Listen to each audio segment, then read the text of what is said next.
Hey guys, welcome back to this channel. In this video, I'll be showing you guys how you can dress up as Penny Proud from the Proud family. So let's get started with the video.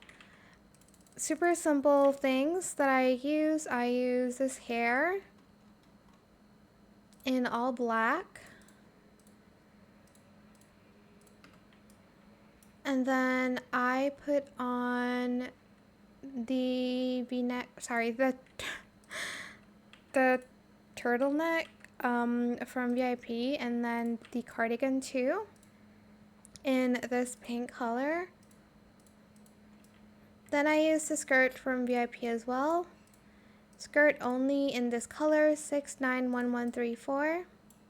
Then for the shoes, I just use this in this color and then in white. And then in that color again, make sure you add socks. And then for the fourth toggle, you're going to make the shoelaces this color.